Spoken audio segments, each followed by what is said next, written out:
Good evening বন্ধুরা, আজকের ভিডিওটা না আমি বিকাল থেকেই শুরু করছি। আর আজকে হচ্ছে মঙ্গলবার, আর এখন না ওই 5:30টার মতন বাজে। এখন থেকেই কিন্তু তোমাদেরকে সাথে নিয়ে একটা সুন্দর ভিডিও স্টার্ট করলাম। আই হোপ তোমাদের দেখতে ভালো লাগবে। পুরো ভিডিওটা কিন্তু শেষ পর্যন্ত দেখার অনুরোধ রইল। আর আমি খুশি, আর তোমরা দেখছো খুশিস লাইফস্টাইল। আর জানো তো দুপুরবেলায় জলটা এত পরিমাণ গরম থাকে, ওই জন্য না স্নান করতেই পারছি না দুপুরবেলা। একদম বিকালবেলায় স্নানটা করছি, তাহলে কিন্তু শরীরটাও ভীষণই ফ্রেশ লাগছে দেখতে। আর কিন্তু কাজকর্মগুলো খুব ভালো লাগছে, করে নিচ্ছি তারপরে স্নান করছি। কারণ কি এখন না একটুতেই প্রচণ্ড ঘেমে যাচ্ছি, আর এই ঘাম বসে প্রচণ্ড ঠান্ডাও লেগে যাচ্ছে জানো তো। সেই কারণে কি করছি বলো তো, এখন সমস্ত কাজকর্মগুলো করে নিয়ে তারপরে কিন্তু বিকালবেলায় স্নান করে যে বসছি ঘরে, আর কিন্তু সেরকম কাজকর্ম করছি না। আর জানো তো আমার গলাটা না একটু চেঞ্জ লাগতে পারে, এই যে ঘরে এত ইকো হচ্ছে, তো সেই কারণে আমি যখন ভিডিওটা নিজে দেখছি তখন না দেখছি কি আমার গলাটা একটু অন্যরকম লাগছে, কারণ এই ইকোর জন্য না গলার ভয়েসটা মনে হচ্ছে চেঞ্জ হয়ে গেছে। তো যাই হোক, আর এই যে দেখো দুধটাও জাল দিতে বসিয়ে দিয়েছি, এরপরে না চা করে নেব। আর আজকে একটুখানি তড়কা বানাবো ভেবেছি, সেই কারণে মুগ কড়াইটা গরম জলের মধ্যে ভিজিয়ে রেখেছি। আর তারপরে চাটা খেয়ে নিয়ে ডালটা সিদ্ধ বসিয়ে দেবো, আর সমস্ত কিছু কেটে নেব। আর এদিকে কিন্তু চাটাও বসিয়ে দিয়েছিলাম, আর চাটা আমার কমপ্লিট হয়ে গেছে। বিকালে যতক্ষণ না চা খাই ততক্ষণ কোনো কাজ করতে যেন এনার্জি পাই না। যত পরিমাণে গরম হোক না কেন, এই চাটা কিন্তু আমাদের খুবই প্রয়োজন আর কি। আর চাটাও কথা বলতে বলতে দেখলে হয়েই গেল, এরপরে চাটা কিন্তু খেয়ে নেব। আর এখন তো ঘরে সেরকম কেউই নেই, আমি আর মা দুজনে চা খেয়ে নেব। এরপরে কিন্তু আস্তে আস্তে করে যে যে আসবে সবাইকে চা দিয়ে দেবো। আর আজকে এত পর্যন্ত ভিডিওটা যদি আমার কোনো নতুন বন্ধু দেখে থাকো, তাহলে কিন্তু অবশ্যই কমেন্ট করে জানিও যে ভিডিওটা দেখতে তোমাদের কেমন লাগছে। তোমাদের একটা কমেন্টে কিন্তু আমার নেক্সট ভিডিও করতে অনেক বেশি মোটিভেট করে। আর যদি ভালো লাগে তাহলে অবশ্যই একটা লাইক করে দিও, আর চ্যানেলটাও কিন্তু সাবস্ক্রাইব করে আমার পাশে থেকো। আর চাটাও কিন্তু খাওয়া দাওয়া হয়ে গেছে, এরপরে না জামা কাপড় কিছু ছিল সেগুলো ঘরে বসে বসে কিন্তু ভাঁজ করে নিচ্ছি। আর চুলটাও ছেড়ে রেখেছি যাতে চুলটাও শুকিয়ে যায় পাখার নিচে।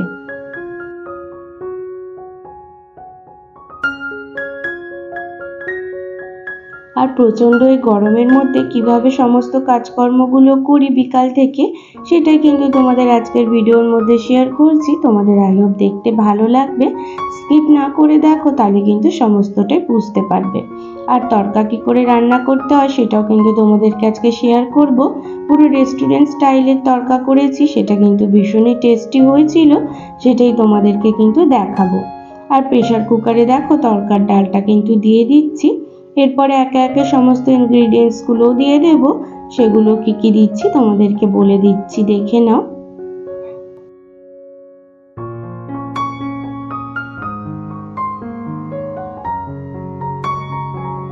এরপরে দেখো একটু রসুন কুচি করে দিয়েছি, আর একটু লঙ্কা কুচি করেছি, সেগুলো কিন্তু প্রেশার কুকারের মধ্যে দিয়ে দিচ্ছি। আর যে জলটা দিয়েছি সেটা কিন্তু ফেলবো না, এই জলটাতেই কিন্তু রান্নাটা পুরোটা করব। আর নুন দিয়ে দিয়েছি পরিমাণ মতো, তোমাদের যতটা পরিমাণ লাগবে তোমরা নুনটাও দিয়ে দেবে। আর একটু জল অ্যাড করছি, নাহলে না নিচে লেগে লেগে যাবে। আর এরপরে এই যে হলুদ দিয়ে দিচ্ছি, আর একটুখানি লঙ্কার গুঁড়ো দিয়ে দিচ্ছি, কাশ্মীরি লঙ্কার গুঁড়ো, এতে করে রঙটা ভালো আসে। এটাতে কোনো রকম কিন্তু ঝাল হবে না। আর একটু জিরের গুঁড়ো অ্যাড করেছি, দিয়ে কিন্তু এরপরে ঢাকনাটা চাপা দিয়ে নেব। প্রথমে নাড়িয়ে নিচ্ছি, আর নিয়ে কিন্তু এবারে ঢাকনাটা চাপা দিয়েই 4টের মতন সিটি ফেলবো। তারপরে যখন ঢাকনাটা আপনা আপ খুলে যাবে তখন কিন্তু প্রেশার কুকারটা খুলে দেখে নেব ডালটা সিদ্ধ হয়েছে নাকি। এরপরে ব্যাস, এরপরে হচ্ছে প্রেশার কুকারটা বসিয়ে দিচ্ছি, আর ফ্লেমটা গ্যাসে জ্বালিয়ে দিচ্ছি, দিয়ে না মাঝারি আঁচের মধ্যে করে নেব। আর তড়কা তো সবাই রান্না করতেই পারো, আমি এইভাবে করি তাই তোমাদের সাথে শেয়ার করছি। তোমাদের যদি ভালো লাগে তাহলে কিন্তু তোমরা একবার এরকম প্রসেসেও ট্রাই করতে পারো। ভীষণ টেস্ট হয়েছিল খেতে জানো তো। আর তোমরা এরমভাবে করলে কিন্তু তোমরাও খেয়ে দেখবে ভালো হয়েছে নাকি, আর কেমন হয়েছে রান্নাটা তোমরা কমেন্ট বক্সে অবশ্যই জানিও কিন্তু। আর এরপরে ওইখানে ডালটা তো বসিয়ে দিয়েছি, আর এখানে কিছু জিনিস কেটে নিচ্ছি, যেমন পেঁয়াজ, আদা, রসুন, লঙ্কা, এগুলো কিন্তু সমস্ত পরিমাণে কেটে নিচ্ছি আর কি। পূজা দিদি ভাই আর সোমা দিদি ভাই আমায় কমেন্ট করেছে, খুব সুন্দর লাগলো গো ভিডিওটা। থ্যাংক ইউ দিদি ভাই, যে আমার ভিডিও ভালো লেগেছে এইভাবে কিন্তু আমার পাশে থেকো আর আমার সাপোর্ট করো। আর জানো তো তোমরাও ভীষণই ভালো, আর তোমাদের মনগুলো না ভীষণই ভালো, যে আমার ভিডিও ধৈর্য ধরে দেখো আর আমার ভিডিও দেখতে এতটা পরিমাণে ভালোবাসো তোমরা। আমাকে কিন্তু সাপোর্ট করো, তোমাদের সাপোর্ট ছাড়া আমি একটু এগাতে পারবো না। আর সৌম্য জানো তো এসেছে, আর এসে না এই যে চিকেন স্যান্ডউইচ নিয়ে এসছে আর চিকেন প্যাটিস নিয়ে এসছে, আর একটু গরম করে নিয়েছি জানো তো, দিয়ে এরপরে কিন্তু আমরা খেয়ে নেব। আর সন্তার জন্য কিন্তু পনির রোল নিয়ে এসেছিল, তো এরপরে কিন্তু খাওয়া দাওয়াটাও করে নেব, টিফিনটা আর কি সন্ধ্যেবেলা। তারপরে তরকাটা বানাবো। আর এই যে দেখো সমস্ত কেটে নিয়েছি, আদা কুচি করেছি, পেঁয়াজ কুচি, লঙ্কা কুচি, রসুন কুচি আর টমেটো কুচি, এগুলোই কিন্তু লাগবে।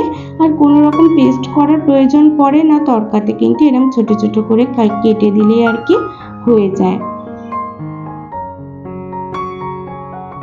আর কড়াইটা গরম হওয়ার পরে না সামান্য তেল দিলাম, আর দিয়ে কিন্তু দুটো ডিম প্রথমে ভেজে নেব, ভেজে আলাদা করে রেখে দেব। তারপরে তরকাটা হওয়ার পরে কিন্তু অ্যাড করে দেবো ডিমগুলো। আর ডিমগুলো দেখো ফাটিয়ে কিন্তু দিয়ে দিচ্ছি, আর তার মধ্যে না সামান্য পরিমাণে নুন আর একটু গোলমরিচ গুঁড়ো দিয়ে দিয়েছি, তাতে করে কিন্তু খেতে ভীষণই ভালো লাগে। মৌ দিদিভাই আমাকে কমেন্ট করেছে যে ভিডিওটা দেখতে কিন্তু ভীষণ ভালো লাগলো। আর জানিস তো রান্নাঘরে কিন্তু ঝাঁটা রাখতে নিয়ে একটা লক্ষ্মীশ্রী ব্যাপার থাকে রান্নাঘরে, সেই জন্য ঝাঁটাটা না অন্য কোথাও রাখবি। ঠিক আছে দিদিভাই, তুমি যখন বলেছো খুবই ভালো কথাই বলেছো, আমি ঝাঁটাটা কিন্তু অন্য জায়গায় রেখে দেব। তো জানা ছিল না, সেই কারণে যেহেতু ওটা ভিতরে থাকে ওই জন্য রেখে দিয়েছিলাম। থ্যাংক ইউ সো মাচ, তোমরা কিন্তু এভাবে আমার ভিডিওগুলো দেখে বলো যে কোনটা ভালো লাগছে আর কোনটা খারাপ লাগছে। তারপরে তো দেখতেই পেলে ডিমটা কিন্তু স্ক্রাম্বল করে নিয়েছিলাম, এরপরে কিন্তু তুলে রাখছি। আর তারপরে না আর একটু তেল দেব, এবার ওই তেলে কিন্তু তরকা রান্নাটা হবে। তো পরিমাণ মতন তেল দিলাম, আমি তো এরকমই দিলাম, তোমাদের যতটা প্রয়োজন দিতে পারো। তো তেল যতটা চেষ্টা করবে একটু কমই খাওয়ার জন্য। এরপরে না প্রথমে আদা আর রসুনটা দিয়ে দিলাম, দিয়ে কিন্তু ভালো করে ভাজা ভাজা করে নেব, যাতে আদা রসুনের গন্ধটা না একদম বেরিয়ে যায়। তারপরে কিন্তু একে একে ইনগ্রিডিয়েন্টসগুলো দিলাম, যেমন পেঁয়াজ কুচিটা সমস্ত দিয়ে দিলাম, আর এই যে লঙ্কা কুচিটাও দিয়ে দিলাম। আর টমেটোটা না একটু পরে অ্যাড করব, কারণ টমেটো তো গলে যায় খুব তাড়াতাড়ি, সেই কারণে পেঁয়াজটা দিয়ে আগে ভাজা ভাজা করে নেব। মৌমিতা দিদিভাই আমায় কমেন্ট করেছে যে ভিডিওটা দেখতে কিন্তু ভীষণ ভালো লাগলো, লাইক দিয়ে কিন্তু পাশে রইলাম আর নতুন বন্ধু হলাম তোমার। থ্যাংক ইউ দিদিভাই, যে আমার ভিডিওটা ভালো লেগেছে এইভাবে কিন্তু পাশে থেকো, আর তোমরাও কিন্তু খুবই ভালো। আর তোমাদের যে যারা ভিডিওগুলো করো, আমি কিন্তু সবার ভিডিওগুলো গিয়ে গিয়ে দেখি, তোমাদের ভিডিও কিন্তু আমার বেশ ভালো লাগে। হয়তো কমেন্ট করতেও পারি না সেই মতন করে, কিন্তু আমি না সব জায়গায় গিয়ে গিয়ে দেখি, আমার ভীষণ ভালো লাগে আর কি ভিডিওগুলো দেখতে। আর দেখতেই পেলে যেগুলো মশলাগুলো দিলাম, নুন দিয়ে দিলাম পরিমাণ মতো, আর কাশ্মীরি লঙ্কার গুঁড়ো দিলাম, হলুদ গুঁড়ো দিলাম, আর না ম্যাগি মশলা দিলাম। এই ম্যাগি মশলাতে কিন্তু টেস্টটা একদম অন্যরকম হয়ে যায়, আর খেতেও কিন্তু অনেকটা রেস্টুরেন্ট টাইপ লাগে। সেই কারণে আমি তো দিয়ে থাকি, তোমরাও দিয়ে দেখবে, ভীষণ ভালো লাগবে খেতে। যে তড়কা মশলাটা থাকে তার থেকেও কিন্তু এই ম্যাগি মশলাটা দিলে বেশি খেতে ভালো লাগে। এরপরে কষিয়ে নিয়ে না ওই তরকার যে ডালটা ছিল আর কি, সেইটা দিয়ে দিলাম, দিয়ে ভালো মতন করে এরপরে নাড়িয়ে নেব।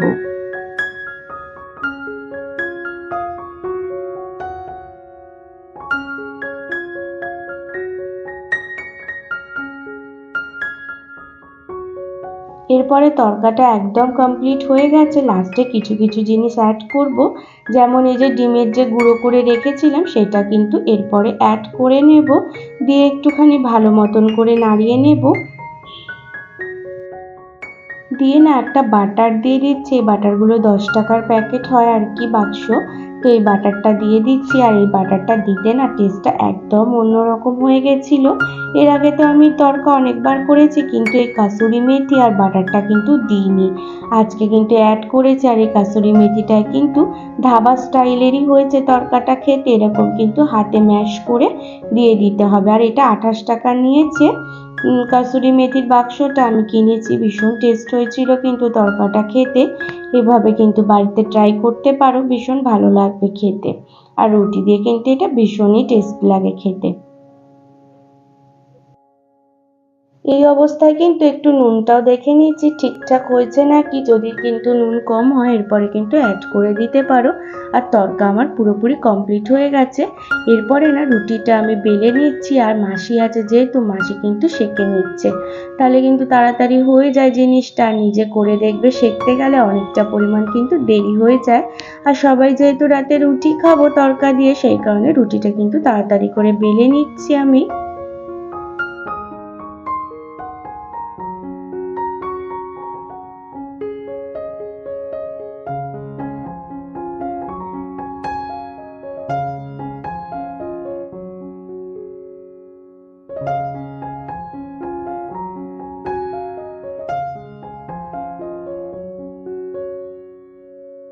এরপরে কিন্তু রাতের কাজগুলো আমি একে একে কমপ্লিট করে নেব সব। এই যে আটা যেহেতু মেখেছিলাম আর গুঁড়ো পড়েছিল, আর তারপরে না সন্ধেবেলা ঘরটা ঝাঁটও দেওয়া হয়নি, সেই কারণে কিন্তু আমি ঘরটা একেবারে রাত্রিরের জন্য ঝাঁট দিয়ে নিচ্ছি। আর তাতে করে কিন্তু এই যে বালি যে কিচকিচ করে সেটা করে না। আর এই ফ্ল্যাটটাও যেহেতু রাস্তার ধারে, ভীষণ পরিমাণে জানো তো ধুলো হয়ে যায় সবসময়তে, ওই জন্য না দিনে 2-3 বার ঝাঁট দিতেই লাগে। তো এরপরে কিন্তু আমি ঝাঁটটাও দিয়ে নিচ্ছি। আর তারপরে সবাই খেতে বসে যাব। রাতের খাওয়া দাওয়া সমস্ত কিন্তু কমপ্লিট করলাম। এরপরে রাতের কিছু কাজকর্ম থাকে সেগুলো কিন্তু করে নেব। দিনের বেলায় না এগুলো না খুব একটা করাই হয় না। আর তেলের কিন্তু মানে ছিটে আসে এইগুলোর ওপরে, আর একদম তেল চিটিনি ব্যাপার লাগে। সেই কারণে রোজই কিন্তু রান্নার পরে এরকমভাবে মুছে নিই।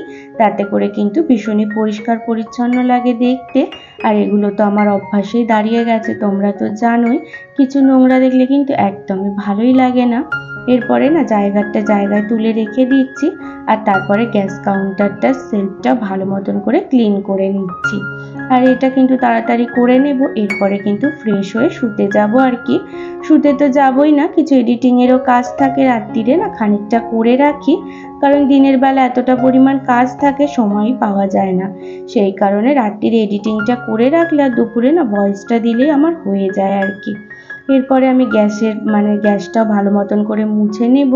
আর সমস্ত কিন্তু চারিদিকটাও ভালো মতন করে মুছে নিচ্ছি আর কি।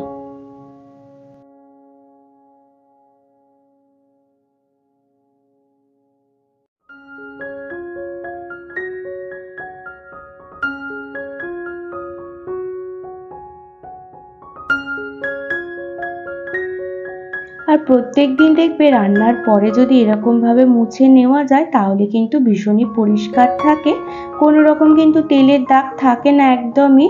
আর রোজই কিন্তু যেহেতু এখানে একদমই থাকবো না আমরা সব সময়ের জন্য, আবার তো কিছুদিন পরে মায়ের বাড়ি আর কি চলে যাবে, আর আমি তো শ্বশুর বাড়ি চলে যাব। সেই কারণে সব সময় কিন্তু পরিষ্কার পরিচ্ছন্নই রাখছি আর কি, যাতে সময় যাতে না যদি পাই আর কি পরে সমস্ত পরিষ্কার পরিচ্ছন্ন করার, সেই কারণে। এরপরে রান্নাঘরের নিচটাও ভালো করে মুছে নিচ্ছি। এরপরে কিন্তু আমার রান্না বান্নাও শেষ হয়ে যাচ্ছে আর কি কাজকর্মগুলো। আর ফ্রিজটাও কিন্তু ওইভাবে মুছে নিচ্ছি। তো ব্যাস, এরপরে আমার সমস্ত রাতের কাজকর্ম শেষ হয়ে গেল। এরপরে না রাতে আমি ব্রাশটা করে নেব আর মুখ হাত পাটাও ধুয়ে নেব, তাহলে কিন্তু ফ্রেশ লাগবে দেখতে। এরপরে এসিতে থাকবো, তারপরে শরীরটাও কিন্তু ঝরঝরে লাগবে, আর কোনো রকমই কিন্তু কষ্ট পাবো না।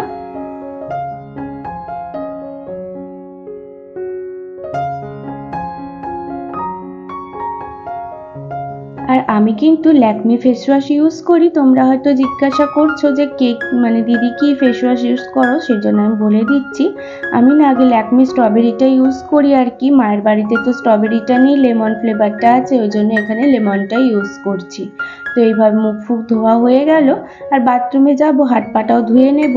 তো তো আমার ব্যাস কমপ্লিট হয়ে যাবে রাতের কাজকর্ম। আর আজকের ভিডিওটা যদি ভালো লাগে অবশ্যই লাইক করো আর চ্যানেলটা সাবস্ক্রাইব করে পাশে থেকো। তোমরা সবাই ভালো থেকো, সুস্থ থেকো, টাটা।